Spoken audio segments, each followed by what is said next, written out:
we're developing the platform on which new initiatives that could be potentially beneficial to countries like Jamaica will be developed. Thank you. Mike Blanchfield from Canadian Press. Mike, you have the floor.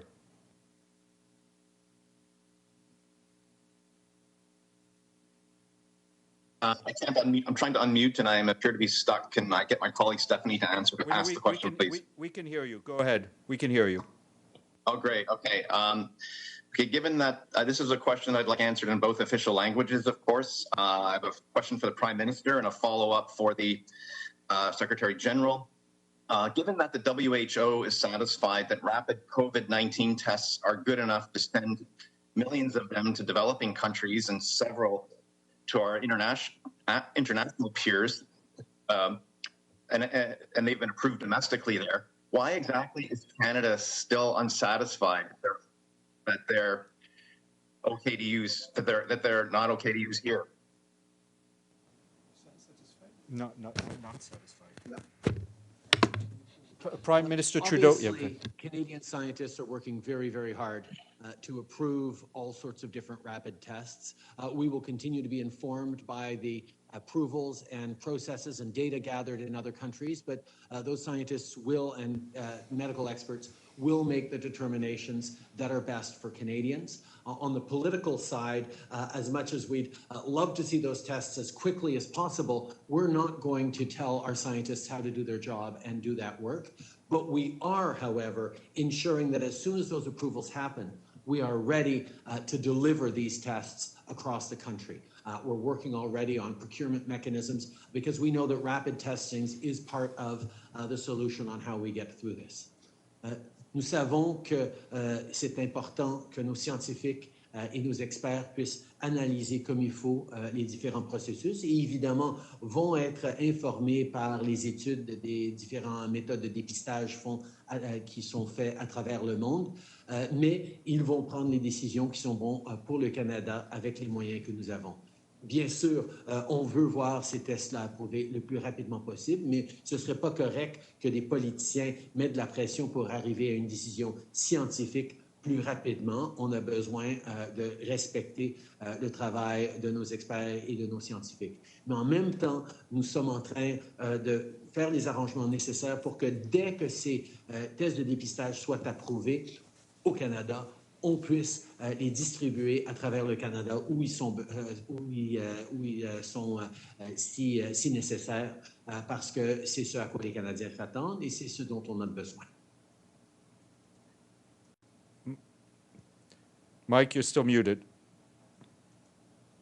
So if you could unmute Mike Blanchfield, please. Thank you. Go ahead. Start again, please. Okay. Apologies. Quick follow-up for the Secretary General and the Prime Minister of Canada. Are you, and in both official languages, please, a reminder, are you concerned about a contested election result in the United States? And what are you doing to prepare for the potential international consequences of such a situation? Les Nations Unies n'interfèrent pas dans les développements électoraux de n'importe quel pays dans le monde. Nous respectons toujours le résultat des élections et nous travaillons avec les gouvernements qui sont élus.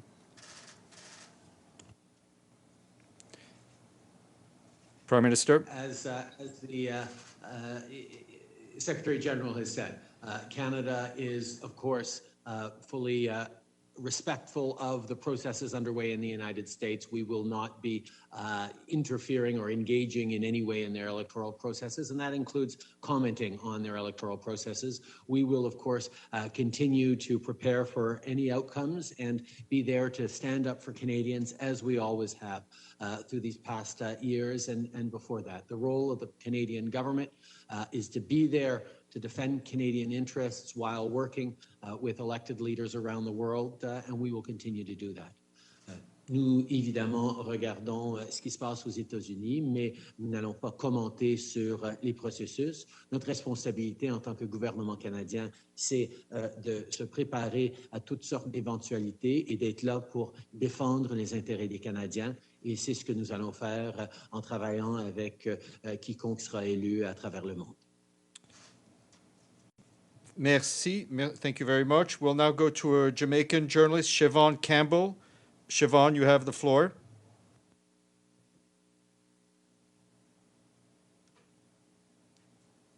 Siobhan Campbell, if you could try to unmute. All right, we will go back to you. Good afternoon. Yes, go ahead. Go ahead. Good afternoon. Siobhan Campbell. This is for the Prime Minister of Jamaica. As you pointed out, the need for an equitable distribution of a vaccine to all developing countries. Are any deals currently in place to allow this to be possible once one is available? Well, as I'd mentioned before, Jamaica subscribes to the Kovacs initiative under the WHO and PAHO. And I believe that that initiative will be significant in ensuring that countries like Jamaica can get equitable access to the vaccine when a safe, tried, tested, proven vaccine is available. Thank you. We'll go to Pamela Falk from CBS News and NHK. Pamela? Yes, on that last point, thank you very much, Secretary General and Prime Ministers. It's Pamela Falk from CBS News. My question is about the Kovacs program, the coronavirus vaccine sharing and accelerating program. You've all said it should be available to all, and yet the United States has not been part of it, although some members of the private sector in the United States are. Is there anything you have done as outreach to the United States to come back into the Kovacs program? And how optimistic are you that the money will come in for it and distribution of a vaccine or many vaccines, once they're available, will be distributed fairly? Thank you. I think we must distinguish two dimensions. One is the Kovacs in itself. The Kovacs is a coalition of a large number of states with several international organizations, including those that are experts in vaccines. And they are working with private companies in the development, then in the production, and then in the distribution of vaccines.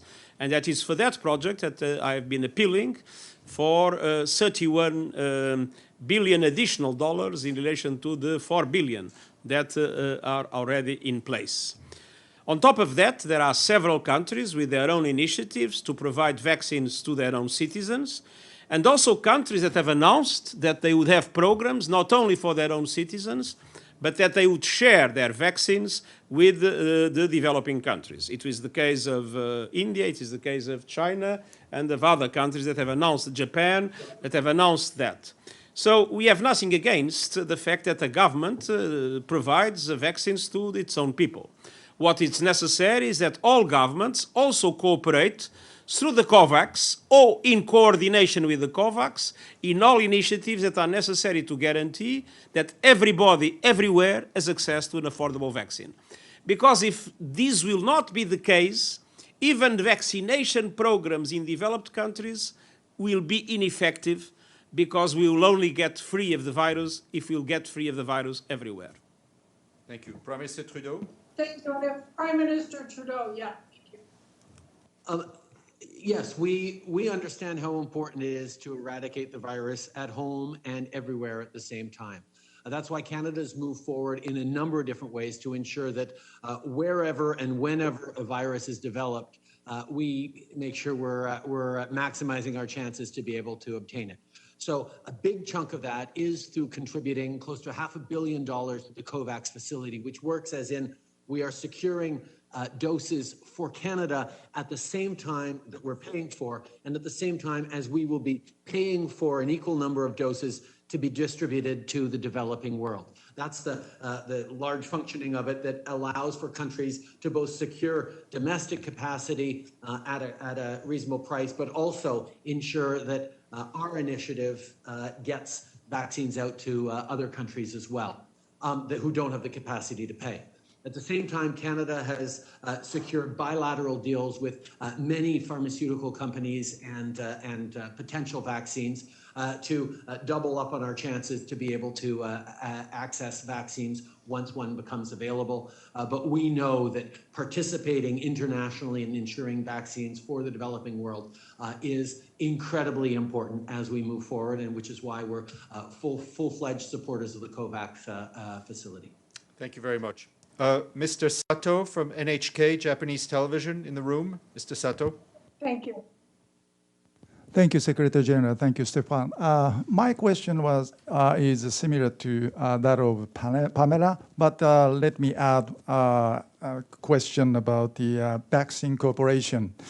So, although that the U.S. and China's leader expressed that their cooperative attitude in the general debate in terms of the vaccine cooperation, but still China and the U.S. has in many cases in some conflict. So what is, if you have a message to the China and the U.S. leaders, what is your message to leaders in terms of the to fulfill the fair distribution of vaccine to the world? I think it is very clear that there are many differences and many things that separate these two countries. But I believe that global public health is essential for everybody. And so my appeal to the leaders of these two countries, as to all other leaders in the world, is to join efforts, and namely to join efforts in order to make sure that we'll have treatments, testing, and vaccines available for everybody, everywhere, to the benefit of not only the developing world, but also of the developed world. If the global south will not be able to eradicate the virus will unfortunately go back to the global north, and we need to avoid it at all costs. Thank you. Do any of the prime ministers wish to add something? Okay.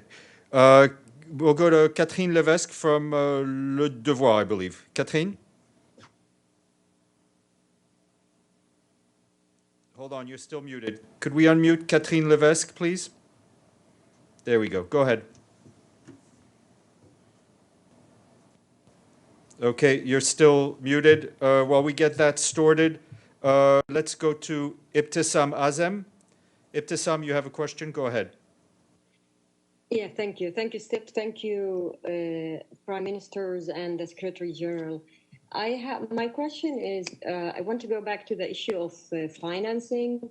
And as you know, there is a drain of resources. There's different reports, including the FACTI panel report, about at least 500 to 600 billion corporate tax revenues a year that get lost. Also, trillions of private wealth in hidden havens, countries. So my question to you is: there? I'm aware of that there is an international mechanism to try to tackle these problems, but it seems to be that this mechanism is not working. So is there, given the situation we are going through and the need for the money and resources, is there any work now or exact plans that you are working at to try to recover some of these monies to put it also in development and supporting the projects that in development and supporting the vaccine and all other money that is needed in place? Thank you very much. Well, first of all, one of the things that has been in the center of our discussions in the group is exactly everything related to illicit financial flows, to money laundering, to tax evasion. And that, of course, has also to do with the need to fight corruption and to have good governance. And this is one area of concern that we have. The other area of concern that we have is that our tax systems in the world are, of course, on a country basis, and that creates a number of gaps that allow many global corporations to pay a very limited amount of taxes. And what we have been saying is that we need to organize things and to increase international cooperation in order to make sure that there is a fair taxation for people and corporations, and namely that tax havens and other instruments are conveniently disciplined and, if possible, cancelled. So there is an area that is essential, which is to try to have a more fair way of taxing corporate income and personal income in the world. And finally, of course, there is always an appeal for those that have been benefiting from this situation to contribute from a philanthropic point of view to all the causes that we have been mentioning. But I would say that it is better to bet on justice than to bet on philanthropy. Thank you, sir. The last question will go to Hélène Buzzetti from The Devoir. Hélène Buzzetti. Oui, bonjour. Ma question est pour M. Trudeau. Il y a des millions de Québécois qui vivront bientôt en zone rouge. Il sera désormais interdit de recevoir de la famille ou des amis chez eux. Alors, puisque vous êtes un député québécois, vous, comment vous expliquez-vous que ce soit encore le Québec qui soit l'épicentre de la crise au Canada? Et plus spécifiquement, pensez-vous qu'il faudrait permettre aux policiers d'aller chez les gens afin de s'assurer qu'ils appliquent les consignes sanitaires, puisque c'est là que semble être le problème? Je soulignerai qu'on est en train de voir une croissance des cas à travers le pays. Effectivement, c'est pire un peu dans nos grandes villes, qu'on parle de Toronto, de Calgary, on a vu des éclosions, mais certainement à Montréal et à Québec, c'est une grande préoccupation, certainement pour moi en tant que député montréalais. J'ai parlé au premier ministre Legault hier soir pour souligner que nous sommes là en tant que gouvernement fédéral pour appuyer ces commerces, appuyer ces citoyens dans une situation extrêmement difficile. Nous savons que cette deuxième vague pourrait être dévastatrice pour bien des familles, bien des entreprises. C'est pour ça que nous devons suivre les instructions des autorités de santé publique. Par rapport aux actions de la police, ça, c'est une question pour le premier ministre Legault de gérer les règles qu'il est en train de mettre en place. En tant que gouvernement fédéral, nous allons être là pour appuyer les citoyens. OK. Et en sous-question, donc j'en comprends que vous n'avez pas de position précise sur la police, mais j'aimerais aussi revenir sur les entreprises, les PME. Beaucoup d'entre elles vont fermer leurs portes dans les prochains jours. La première vague avait déjà été difficile. La deuxième risque de signer l'arrêt de mort pour plusieurs d'entre elles. Avez-vous d'autres munitions dans votre arsenal d'aide? Et si oui, quelles sont-elles? Comme on a souligné dans le discours du trône, on est prêt à répondre directement dans des situations où, effectivement, il doit y avoir des fermetures régionales ou locales. Nous avons plusieurs outils, dont la subvention salariale, dont le compte d'urgence pour les petites entreprises, dont des appuis directs aux entreprises. Et nous sommes en train actuellement de regarder la meilleure façon d'aider les entreprises qui voient cette deuxième fermeture avec énormément d'anxiété. Comme j'ai dit depuis le début, nous allons être là pour aider les Canadiens à passer à travers cette crise et c'est exactement ce que nous allons faire. Monsieur le Premier ministre, merci beaucoup. Prime Minister Holness, thank you very much for being with us. Thank you for joining us online. Secretary General, thank you. And we hope to see all of you very soon. Thank you and stay safe. All the best. And thank you very much. Thank you. Merci. Bye, guys. Thank you. Very well.